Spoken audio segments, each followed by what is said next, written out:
अतिशय जिव्हाळ्याचा प्रश्न पाणी कोल्हापूरवासियांसाठी आणि त्याच्या दृष्टिकोनातून प्रशासन आणि पदाधिकारी यांच्यामध्ये अतिशय चांगली होकारात्मक अशी बैठक झाली.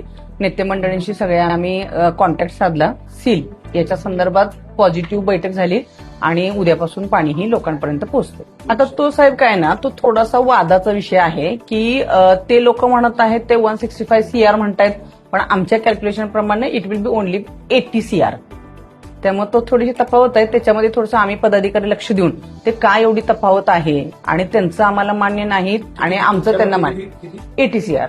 नाही, तो थोडासा माहित नाही. आता खरं तर आमची माहिती आता आहे 2011 पासूनचा तो बॅकलॉग आहे.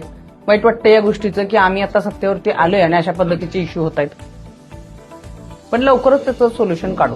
नाही, आता तरी सामोपचाराने नेत्यांशी चर्चा केली आणि नेत्यांच्या मधलं खूप चांगलं एकमेकाचं कोऑर्डिनेशन याच्या अनुषंगाने आताही आम्ही आज सकाळी पैसे थोडे भरलेत आणि थोडे काही त्या 31 मार्च पर्यंत थोडेफार देऊन आपण हा प्रॉब्लेम सॉल्व्ह करतो. आदरणीय मुश्रीफ साहेबांशी झाली, आदरणीय चंद्रकांतदादा पाटील साहेबांशी झाली, आदरणीय धनंजय महाडिक साहेबांशी झाली आणि विखे पाटील साहेबांशी PA त्यांच्याशी सुद्धा झाली.